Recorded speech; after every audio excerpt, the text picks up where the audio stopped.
ana dhufu bagana gahan garamati Kenya channel dhuftani warri duukaa turtan baay'ee galatoomaa jecha adda warri haaraa dhuftan follow subscribe nu gochuudhaan maatii keenya ta'a hafaa isiniin jenna adda video haaraa qabadhee dhiyaadhee jira videoon kuni Foon Wojjiin yookaan akka jajiiti gogeen akkamitti buddeena firfir kukuttaa buddeena hojjetanna akka jedhu isinitti agarsiisa na hordofaatii amma garuma wantoota hojiif nu barbaachisu isinitti agarsiisutti deemna innis shunkurtii timaatimii dhadhaa qullubbii fi zinjibilii walitti daakame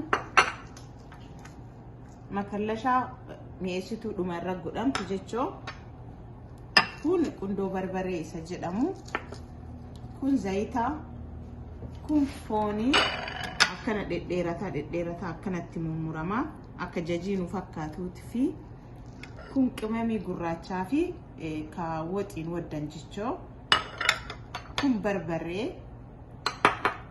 Kukuttaa Buddeena amma gara hojii deemnaa obsaan nu hordofaa hin jaalattanii galatooma. Quanta biyya jednu sanii haala salphaa ta'een hojjetatuu fi distii keenya duraan irra kaa'annaa achiin booda distiin keenya sirriitti yoo foon qopheeffanne itti buufna jechuu maaliif yoo jettan Quanta firfirii isa jedhamu sanii haala gabaabaa ta'een yeroo gabaabaa keessatti Quanta firfirii godhannee akkamitti akka nyaannu nu hordofaatii ilaala. Haga foon keenya bisaan fixatuu fi shunkurtii distii kiyya irra kaa'ee oobisee jira. Kun shunkurtii tibuusa. Yeroo hundaa distiin keenya sirriitti oobuu qaba. Maaliif shunkurtiin bisaan dhala jechuu yoo ibiddi sirriitti oobine distiin yoo oobine bisaan dhala. Bisaan yoo dhale ammoo dafee namaa waliin jedhana. Yeroo beejiillee wajjinuu yeroo shunkurtaallee waa hujuutirra kennu yeroo baay'ee ibidda kenna. Power isa guddisuu qabna sirriitti boba'uu qaba maaliif bishaan dhaluun qabu akkanuma gogaa wajjanii bishaatu qaba jechuudha yoo slow goone bishaan dhala kana fakkaataa na hordofaa obsaan walitti deebina bilcheessine. Shunkurtiin keenya kun akkuma argitanii odoo bishaan takka dhalle gogee ariif bilchaatee jira akka sirriitti bilchaateera. Amma ammoo timaatimii itti buufannaa jechuudha. Shunkurtiin gubachuun qabu yoo gubatee jedhe mi'aawu harka keenya irraan fuunuyyuu amma timaatimii keenya itti buufnaa. Timaatimiin keenyallee sirriitti isa waliin waddamuu qaba. Bilcheessinee walitti deebinaa na hordofaati obsaa. Foon keenya amma bishaan dhalee jira. Bishaan inni dhalee kana keessaa jissina jechuu. Keessaa jissinee kaaneetiin yoo wanti takkitti illee bishaan keessatti odoo hafne jissina. Maaliif nu gargaara?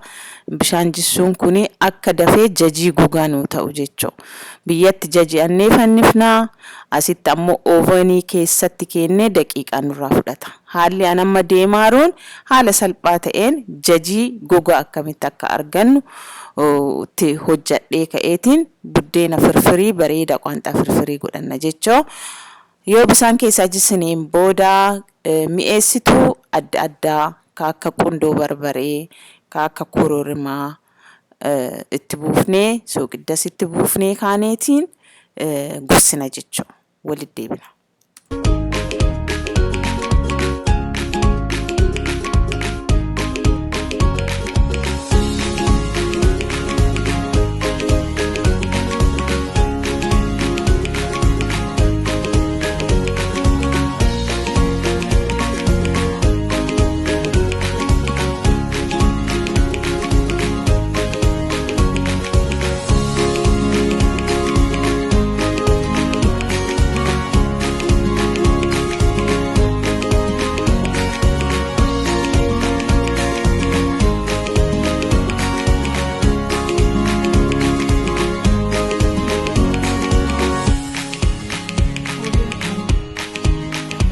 kanatti sin godha yeroo wadullee diqqoo itti buusaa jechuu akkasitti hojjedha laala baay'ee mi'aa yeroo shunkurtii aqlaallatan dhadhaa diqqoo itti buusan baay'ee mi'eessaa jechuu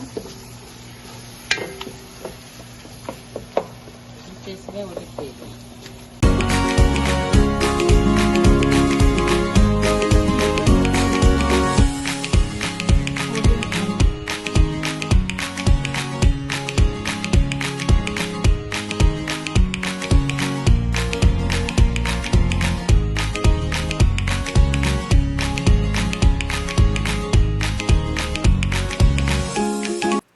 Qulleetiin kennas nu dhaqqabee jira. Jajiin kennallee gogeera. Magaala bareedaa jajii kun reef goggogaaru ta'eera. Baay'ee haala salphaa ta'een nu dhaqqabee jira. Baay'ee mi'aayaa. Adeemsa deemaaru kana yoo hojjettan hagam akka dhugaa ta'u ni argitanii. Kunoo baay'ee gabiiba isaa jajii suuqiddaan mixmixaan sukkuumamee gogu kabiyyaa kan fakkaata. Qulleetiin kennas qophaa'ee jira. Amma ittuma buufna jechuudha.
Baay'ee jira Quanta firfiriin kennaa amma ibiddaa 0 irra kennaa jechuu ibiddaa haga waan dhaamsineeti achi booddee qaaraa kenna itti buufnee buddeena kennaa akka barbaaddanii kukkutuu dandeettan akka aangodhaa akka mana kichinii maatii keenyaatitti kun ka'anii muraa jiru billaan isin ammoo harkaanis kukkutuu dandeettanii anin yoo firfirii hojjedhu sisteema kana hojjedha.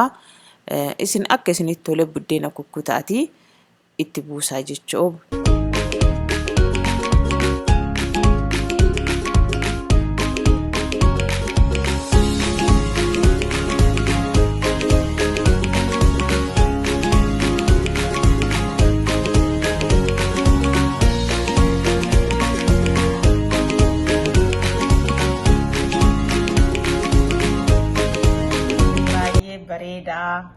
Qursii fillee hin ta'a nu biyyatti yeroo qursii shaayii aannan danfifannee akkanatti nyaanna biyyatti jajiinee jajii gossinee akkasitti hojjetanna obsa isaa kunoo kana fakkaataa baay'ee mi'aa hin jaalattanii mana keessanitti hojjedhaati ilaalaa kunoo jajii fakkaataa kunoo foon keessa gogaa argitanii yoo jiraattan akka jajiiti baay'ee tokko jaalattanii baay'ee mi'aa dhugaa namatti tolaa.